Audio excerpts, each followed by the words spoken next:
नमस्कार दोस्तों।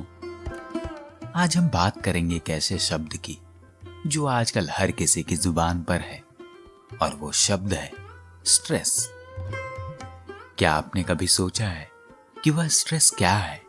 डॉक्टर कहते हैं कि यह हार्मोन का खेल है, साइकोलॉजिस्ट कहते हैं कि यह मानसिक दबाव है, लेकिन क्या यह सिर्फ इतना है?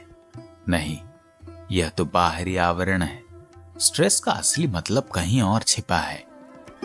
स्ट्रेस का असली मतलब, स्ट्रेस है वह खाई, वह दरार जो है और जो आप चाहते हैं कि हो के बीच में मौजूद होता है।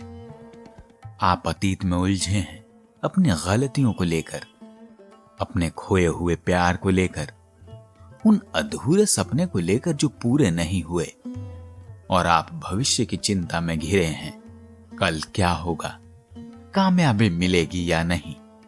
मेरा भविष्य सुरक्षित है या नहीं? और इसी अतीत और भविष्य के बीच के फासले में आपका वर्तमान दम तोड़ रहा है। और यही है स्ट्रेस।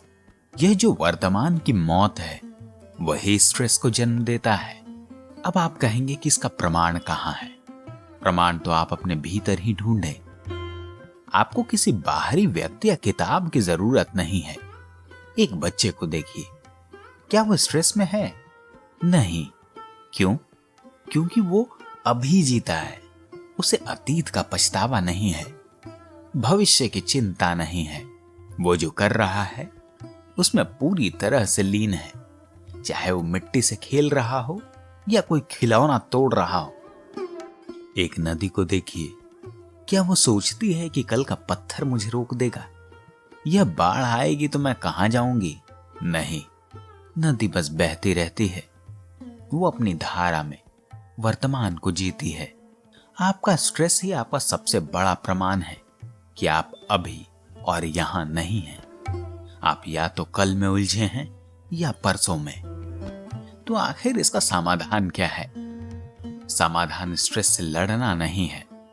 जब आप किसी से लड़ते हैं तो आप उसे और भी बलवान बनाते हैं। समाधान है स्ट्रेस को समझना, उसकी जड़ को देखना, फिर उसे अपने से अलग कर देना। स्ट्रेस को कम करने के लिए आप 3 बातों का ध्यान रख सकते हैं।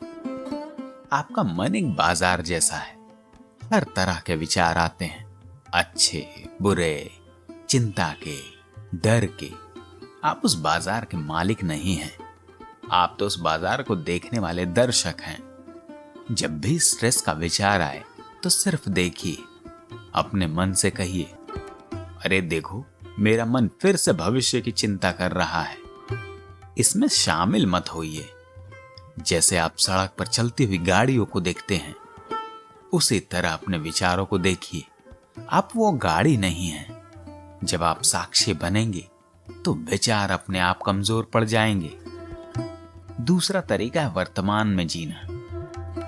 आपने अपनी मुट्ठी बहुत भींच रखी है अपनी इच्छाओं, अपनी उम्मीदों से। उसे खोल दीजिए। जो भी आप कर रहे हैं उसमें पूरी तरह डूब जाइए। चाय पी रहे हैं तो सिर्फ चाय पीजिए। उसकी गर्माहट महसूस कीजिए, उसकी खुशबू लीजिए। सोचिए मत कि अगली मीटिंग में क्या बोलना है। जब आप वर्तमान में जीते हैं तो स्ट्रेस के लिए कोई जगह नहीं बचती। तीसरा उपाय है नियंत्रण छोड़ें। यह सबसे कठिन लेकिन सबसे महत्वपूर्ण कदम है। आप इस संसार के मालिक नहीं हैं। आप तो एक इसका छोटा सा हिस्सा हैं। आप सूरज को उगा नहीं सकते, बारिश नहीं करवा सकते। फिर आप अपनी जिंदगी पर इतना नियंत्रण क्यों रखना चाहते हैं? अरे जो होना होगा वो होगा। बस आप अपने कर्म अच्छे कीजिए, उसके फल की चिंता छोड़ दीजिए। गीता में भी यही लिखा है कि जो होना होगा वो होगा। आप अपने कर्मों पर ध्यान दीजिए, उसके फल की चिंता छोड़ दीजिए। कर्मण्येवाधिकारस्ते मा फलेषु कदाचन मा कर्म फल हेतुर्भुः मा ते संगो स्वकर्मणि।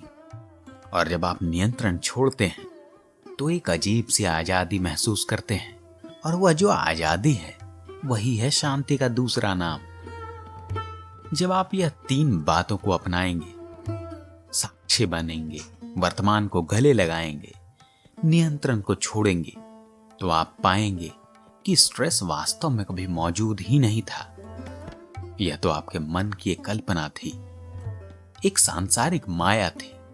आपने खुद अपने लिए कैद बनाया था और फिर उस कैद से निकलने के जतन करते रहे। शांति कोई ऐसी चीज नहीं है जो आपको बाहर से मिलेगी।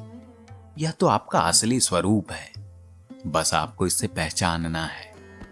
तो दोस्तों, आज के बाद जब भी आपको स्ट्रेस महसूस हो तो गहरी सांस लें और खुद से पूछिए कि मैं कहाँ हूं, अतीत में, भविष्य में या इस पल में। बस इसी सच को अपनाइए, क्योंकि जीने का अर्थ है अभी यही।